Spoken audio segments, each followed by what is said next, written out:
May viral video ngayon na isang sikat na vlogger na nag-unbox ng isang unclaimed balikbayan box na nabili lang niya sa halagang 5,500 pesos. Parang wala namang tinatawag na unclaimed balikbayan box para sa mga padala ng OFW galing sa ibang bansa.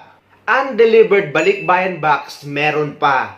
Dahil guys, bilang isang OFW na nagpapadala ng balikbayan box sa Pilipinas, ay nagbabayad tayo ng tamang presyo kung magkano ang singil nila dito sa ibang bansa para maipadala ito sa mismong bahay natin, at responsibilidad ito ng cargo shipping company kung saan mo ito ipinadala o kung saan mo ito ipinagkatiwala dahil nagbayad tayo ng tama.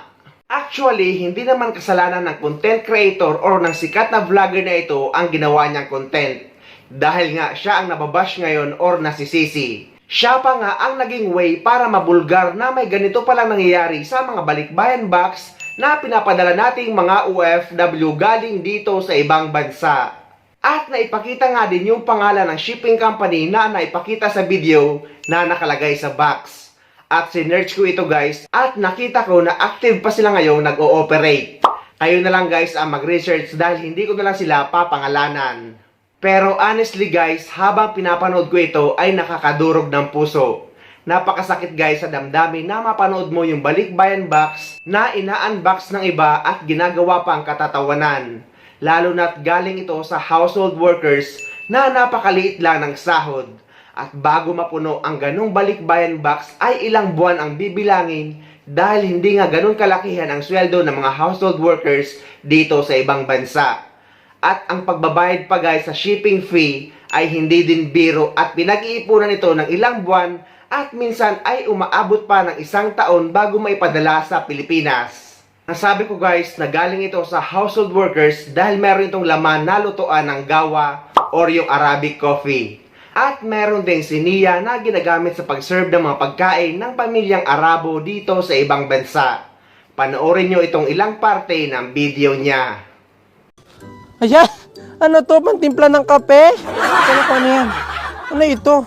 Sa CR! Pantaklob sa CR! Ayan o. Ayan, ang dami niyang laman na puro mga tela.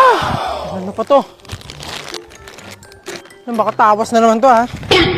Ayan, ito na naman! Grabe! Ano to? Tabi na natin yan. Ayan, ito pa. Ito na naman yun.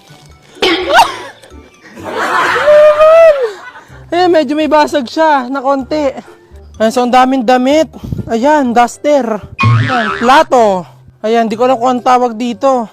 Ayan, meron din ganito. And tapos ito sa gilid, may malaking plato. Di ko plato ba to? Ang laki niya. Ito pa. Ayan, sira no, nabasag na. Ayan, kumot. Kumot. Ayan, ano ba to? Sayang, ang ganda sana kaso nasira. Ayan, damit. Ayan, ito mga pang-scoop. Pangkadkad. Wine glass. Aba oh, meron pa mga maliliit na garapa. Ang dami. Ayan, ito pa. Ano kaya ito, tawas? Ayan oh. Ayan, baso. Ayan, ganito. Sa lamesa to. Jumper. Ito pa. Parang yung pinadalhan nito, merong restaurant kasi may ganito pang serve. Ito, para saan to? Ito naman, pabango. Pabango. So ayan, magsusuot na tayo ng gloves para hindi tayo mabubog kasi may mga bubog tayong nakakapa. Baso! Baso! Baso! Puro baso, damit, baso. Ganun lang nakalagay dito. Kaya naman chocolate.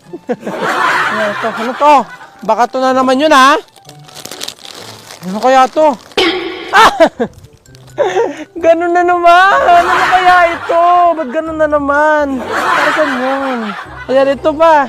Merong ano, sapatos. Wow! Converse! Sapatos. Kaso, isa lang ba? Ayan! Ito! Oh my God! May lamang ganito itong balikbayan box. Grabe, magagamit to ng ate ko. Ito. Ayan. Pampasok, di ba? Okay, pag may event tayo, no? May sapatos na itim. Ito pa. Ayan, meron pa, oh. Pares pa. Puro baso kasi. Ayan, oh, baso. Ano, parang maliit na platito. Ayan, merong base. Amazing!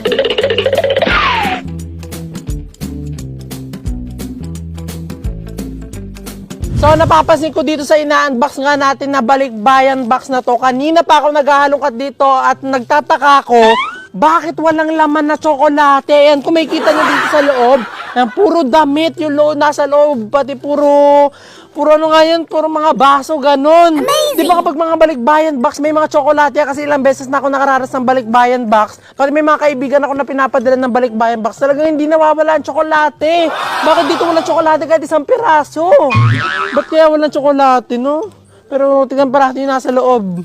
Ayan, so meron na naman ditong kumot. Ayan, ito. Boots!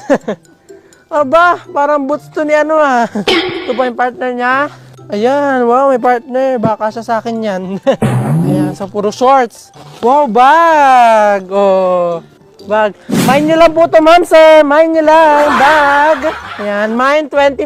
Ito pa, tingnan pa natin. Ayan, puro mga bedsheet, damit pambata. Puro mga pangbahay. Ayan, ito pa, bag. Ayan, oh, mine po, silver na bag. Ayan, parang kaliskis ng ano, ng bangus. Bangus bag. Bangus bag mine, 35 bangus bag. Ito naman, oh, blue marlin bag. Daming bag. Ano ba ito? Ayan. Ano ito? Wow! Chanel! Oh my God! May Chanel na kasama! Chanel to! Ay, ito talaga literal na Chanel. Chanelas, oh! Ay, hindi ko Chanelas. Sapatos pala. Ano ba yan? Ah, marami pang nasa loob. Lungkotin pa natin. Ayan, ito, wow, pantakip. Amazing! Kasirola, ano ba to? Hello, sayang, basag-basag. Ito ba? May sapatos, tapos, ang kasama sa sapatos ay design! Design to nakalagay yung sapatos sa takip. Ayun, oh, ayaw maalis. So, sabi, pag sinuot mo itong sapatos, kasama to. Parang pinaka-design na si partner dito. Dumikit na sa sobrang tagal. So, ayan, meron ako dito nakita sobrang laking bag na nakalagay dito. So, buksan natin ito. Natin kung anong laman. Ayan, so ito yung itsura niya. Hindi ko alam kung anong tawag dito. Pero tignan natin yung loob. Ayan. So, laman niya ay... Ayan. Para siyang ano... Tawag dito?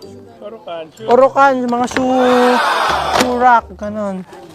Yan, puro damit. Siguro nang tatayo ko na lang dito, ukay-ukay. O, diba? Wow, gandang damit. Ito pa, oh. Wow.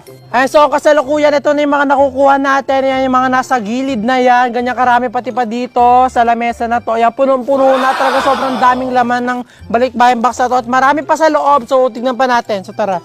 Ayan, so meron na namang tsinelas. Amazing! Tapos, walang kamatayang damit. Ayan. Ayan, damit na naman. Wow. Tapos, ano to? Kandila. Ayan, merong pang ano, pantimpla ng kape. Tong! Sana maimbestigahan ng custom ang main source nito para hindi na maulit. At kung may dapat panagutin. Pero inulit ko guys na walang kasalanan dito ang content creator dahil nga siya pa yung naging way para mabulgar ang ganitong pangyayari sa mga balikbayan box ng mga OFW. Na kung mapapanood ng tunay na may-ari ng box ay for sure ay nadudurog din ang puso niya at ng pamilya niya.